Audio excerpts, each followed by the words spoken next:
Bio में 340 आएंगे, chemistry में 160 तो आएंगे ही, लेकिन फिजिक्स में कितने आएंगे? 40, 50 या 60? क्या इतने मार्क्स पे आपका सिलेक्शन हो जाएगा? No, never. मेरे को तो ऐसा धक धक हो रहा है। Then what to do now? Hello student, कैसे हो आप सब? उम्मीद करता हूँ आप सब ठीक होंगे। आगे बढ़ने से पहले अगर चैनल पर नए हो तो चैनल को ज़रूर सब्सक्राइब करिए, ताकि ऐसे ही बेनिफिशियल कंटेंट आपको सबसे पहले मिलता रहे। सबसे पहले तो मैं आपको एक फैक्ट बताना चाहता हूँ। वो फैक्ट क्या है कि 70% स्टूडेंट को फिज़िक्स आता ही नहीं है। जी हाँ, सही सुना आपने। जो आपके साथ स्टूडेंट एग्ज़ाम लिखने वाले हैं उनमें से 70% को फिज़िक्स ना के बराबर आता है। मान लीजिए अगर इस साल 20 लाख बच्चे एग्ज़ाम लिखते हैं, जो कि लिखने ही वाले ऑब्वियसली, तो उन 20 लाख में से अगर आप 70% देखेंगे तो लगभग 15 लाख स्टूडेंट ऐसे हैं जिन्हें फिज़िक्स ना के बराबर आता है। इसका मतलब क्या हुआ कि आपका जो असल कंपटीशन है वो उन सिर्फ बचे हुए 5 लाख स्टूडेंट के साथ है। लेकिन क्या आप भी उन 70% स्टूडेंट में शामिल हो? डोंट वरी, इस वीडियो को देखने के बाद अगर आप सिंसियरली पढ़ाई स्टार्ट करते हैं तो ज़रूर आप उन 70% स्टूडेंट से बाहर निकलोगे और उन 5 लाख स्टूडेंट के साथ कॉम्पीट करोगे जो जिनसे कि एक्चुअली में आपका कंपटीशन है। हम मान के चल रहे हैं कि आपने बायो और केमिस्ट्री अच्छा पढ़ा है, जिसमें बायो में आपको 340 मार्क आएंगे और केमिस्ट्री में आपको 160 मार्क आएंगे। तो इन दोनों का टोटल मिलाकर कितना हो रहा है? 500 हो रहा है ना। क्या 500 पे सिलेक्शन होगा आपका? नहीं होगा। आपको सिलेक्शन के लिए मिनिमम 600 की रिक्वायरमेंट है, यानी आपको फिजिक्स में मिनिमम 100 मार्क्स स्कोर करने ही होंगे। क्या ये 100 मार्क्स स्कोर करना फिजिक्स में इतना आसान है? बिल्कुल नहीं। लेकिन आज मैं इस वीडियो में आपको हाई वेटेज और इजी चैप्टर बताऊंगा जिससे कि आप 100 नहीं 120 प्लस मार्क्स स्कोर कर सकते हैं। इन चैप्टर को देखने से पहले आप ये बात समझ लीजिए कि जो चैप्टर की लिस्ट है वो कोई हाइपोथेटिकल डेटा नहीं है। ये जो चैप्टर की लिस्ट है लास्ट 5 ईयर से जिस तरह का एग्ज़ाम में ट्रेंड चल रहा है उन सब चीज़ों को देखते हुए ये लिस्ट मैंने आपके लिए निकाली है। तो चलिए देखते हैं वो चैप्टर कौन कौन से हैं और उनसे कितने कितने क्वेश्चन आ रहे हैं। पहले हम 11th में देखेंगे। तो फर्स्ट चैप्टर है यूनिट एंड डायमेंशन। देखिए, इससे लगभग आपको 2 से 3 क्वेश्चन हर साल पूछे जाते हैं। बहुत ही बेसिक सा चैप्टर है और इसमें क्वेश्चन भी बहुत आसान आते हैं। इसमें आपको डायमेंशन निकालना होता है और एक दूसरी तरह के क्वेश्चन इसमें आपको पूछे जाते हैं। तो इसको आपने ज़रूर अच्छे से करना है ताकि आपके 2 से 3 क्वेश्चन बन जाए। अगला जो चैप्टर है वो है लॉज ऑफ मोशन। देखिए, इससे भी आपको लगभग 2 क्वेश्चन पूछे जाते हैं।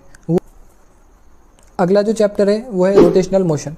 देखिए, चैप्टर थोड़ा लेंदी है, लेकिन आप अगर इसको अच्छे से करोगे ना तो आपके समझ में आ जाएगा।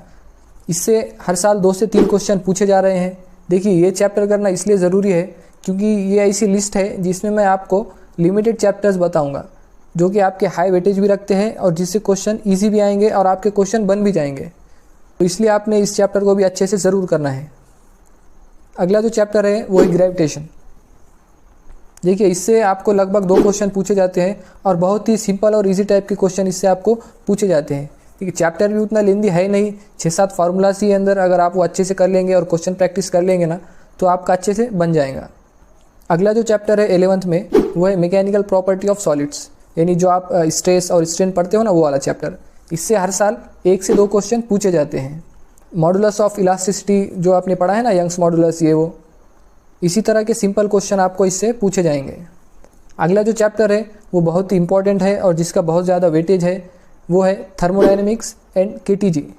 ये दोनों को मैं एक साथ लिखा हूँ यहाँ पर। इससे लगभग आपके 3 से 4 क्वेश्चन पूछे जाते हैं।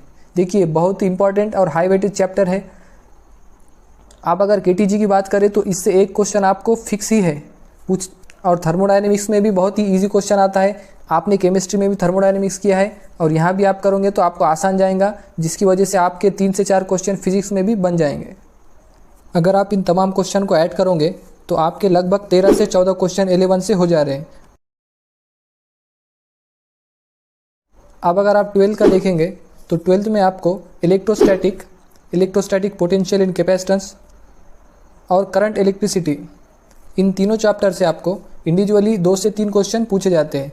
यानी आपका इलेक्ट्रोस्टैटिक्स में 2 से 3 क्वेश्चन आएंगे, इलेक्ट्रोस्टैटिक, पोटेंशियल एंड कैपेसिटेंस से 2-3 क्वेश्चन आएंगे और करंट इलेक्ट्रिसिटी, इससे भी आपके 2 से 3 चैप्टर आने वाले हैं। देखिए ये पोर्शन कुछ बच्चों को हार्ड लग सकता है, लेकिन आपको ये करना ही होगा क्योंकि आपको मिनिमम 100 मार्क्स की रिक्वायरमेंट है आपके सिलेक्शन के लिए। नेक्स्ट जो यूनिट है वो है ray optics and wave optics. देखिए ये एक बहुत ही हाई वेटेज चैप्टर है जो आपका 4 से 5 क्वेश्चन कैरी करता है। आपने इस यूनिट को ज़रूर करना ही करना है। अगला जो यूनिट है वो है मॉडर्न फिजिक्स। देखिए ये हर बच्चे का फेवरेट होता है क्योंकि सबको पता है इससे बहुत ही ईजी क्वेश्चन पूछे जाते हैं। इससे लगभग टोटल आपको मॉडर्न फिजिक्स से 7 to 8 क्वेश्चन पूछे जाते हैं जो कि बहुत ही ईजी और सिंपल टाइप के क्वेश्चन होते हैं। इसमें आपको डुअल नेचर ऑफ मैटर से 1 से 2 क्वेश्चन पूछे जाते हैं, एटम से 2 क्वेश्चन आते हैं, न्यूक्लियाई से भी आपको लगभग 2 क्वेश्चन आते हैं और सेमीकंडक्टर से भी आपको 2 से 3 क्वेश्चन पूछे जा सकते हैं। तो अगर आप इन 12th के क्वेश्चन देखेंगे तो ये लगभग आपके 18 to 19 क्वेश्चन हो रहे हैं। यानी अगर आप 11th और 12th दोनों को मिलाते हैं तो इससे आपके 31 to 33 क्वेश्चन बन रहे हैं जो कि आपके 124 to 132 मार्क्स कैरी करेंगे।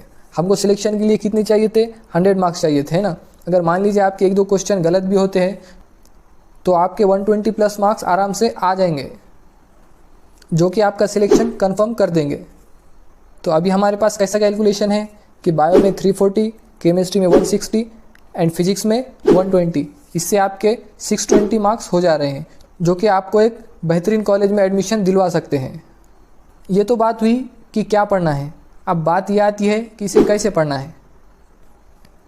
अगर आपने अभी चाहे जितना भी फिजिक्स पढ़ा हो 10%, 20%, 30%, मैं आपको क्या सजेस्ट करूँगा कि आपके पास अभी है ना बहुत कम टाइम बचा है, 2 महीने से कम का टाइम आपको बचा है। तो आप इसमें क्या करिए, इसे एक मंथ में डिवाइड करिए। जो शुरू के 1 मंथ का आप शेड्यूल बना लो जिसमें आप क्या करोगे, फिजिक्स अच्छे से करोगे।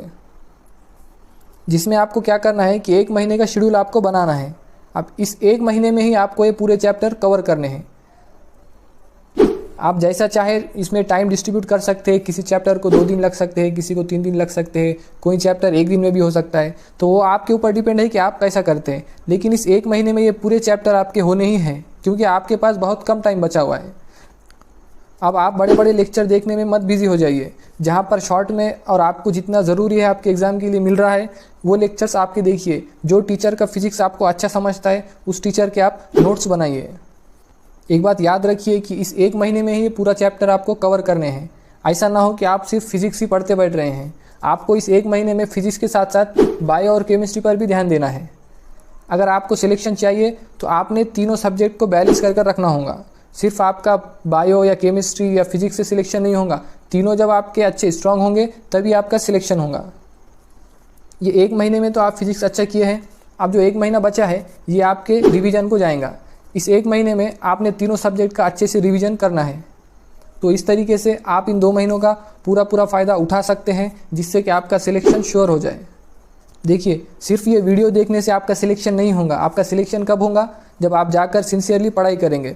तो ये वीडियो होने के बाद आप पहले जाइए और ये पूरे चैप्टर्स लिखिए और इनको पढ़ना स्टार्ट कर दीजिए। उम्मीद करता हूँ कि सब चीज़ें आपको समझ में आ गई होंगी। इसी तरह का गाइडेंस आपको आगे भी मिलता रहेगा। पढ़ाई करते रहें। All the best.